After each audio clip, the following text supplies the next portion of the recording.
Je refais un petit peu de splouch. Tu veux pas resploucher un peu? Ah non, toi, il est déjà prêt à sploucher en fait. Cette semaine, nous avons le plaisir, la chance, l'honneur et plein d'autres qualificatifs de recevoir Salomé Corbeau qui nous vient directement du Québec. C'est la première fois qu'on a une improvisatrice qui vient du Québec à l'improviste. Salomé qui va jouer 2 spectacles. Le premier, il s'agit de Solomé. Vous voyez, Salomé, Solomé. Vous voyez un peu le... Je pense qu'ils ont compris. Ils ont compris? D'accord. Ouais. Solomé, il y a solo dedans parce que c'est un solo de Salomé Corbeau qui va partir de prénoms. Vous allez leur donner 10 prénoms et elle va interpréter 10 personnages et chaque fois le prénom sera l'unique source d'inspiration de l'histoire parce que la vie de quelqu'un n'est pas la même selon que l'on s'appelle Gertrude ou Sandrine ou Kimberley. Surtout quand on s'appelle Kimberley. C'est pas facile, la vie est pas facile quand on s'appelle Kimberley. Force à toutes les Kimberley. Bon, ça dépend, tu l'appelles Kim, ça va? Oui, parce que Burley, ça va pas ça. Non, mais Kim, c'est bien. Kim, Tu fais l'Eurovision. Et t'aimes la vie, visiblement. T'aimes la vie. T'aimes Le vie. Tu en écoutes bien la chanson, elle dit pas la vie, elle aime le vie. Ah ouais? Démonstration. Ah, oui, elle dit le vie. Tu viens de détruire mon enfant, c'est pas grave.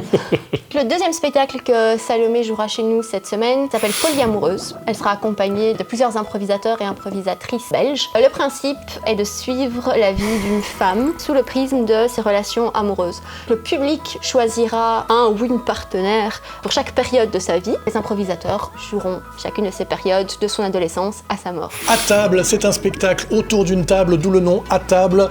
Vous proposez un contexte dans lequel va avoir lieu ce repas. Les comédiens jouent pendant 1h15 un huis clos qui peut être dramatique, qui peut être un suspense, qui peut être très drôle. Voilà, je vais vous expliquer À table. Et puis surtout, c'est un spectacle caritatif dont la moitié des recettes cette saison va au centre d'accueil d'urgence Ariane. Donc vous faites une bonne action. Donc il faut venir rencontre.com. Le monde des rencontres 2.0, hein, rencontres en ligne. Cette semaine, j'ai le plaisir de le jouer avec Salomé Corbeau avant de retrouver la semaine prochaine Claire de Reuc. J'ai de la chance quand même, je joue avec plein de chouettes improvisatrices, je suis content. T'aimes le vie. J'aime le vie. C'est bien ce que Madame Kim nous dit. Ensuite, on a, on a un spectacle pour enfants. Les enfants, je sais pas si vous voyez ce que c'est, ce sont comme des adultes beaucoup plus petits qui font plus de bruit. Vous voyez ce que c'est? Bingo Kids.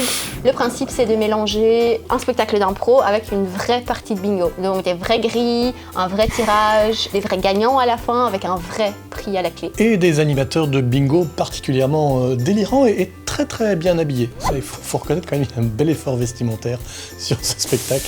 Rien que pour ça, il faut venir le voir. Ça va pas rien que pour ça, mais il faut venir le voir. Oui, c'est un plus. C'est tout? C'est tout. Sinon, on vend aussi des saucisses sèches. Voilà, si vous aimez pas les spectacles d'impro mais que vous aimez bien les saucisses sèches, on a des saucisses sèches. Sinon, on a aussi des toilettes, du papier toilette. Si vous aimez bien le papier toilette, enfin, si tu commences comme ça, on n'a pas fini. Hein. C'est vrai. Ouais.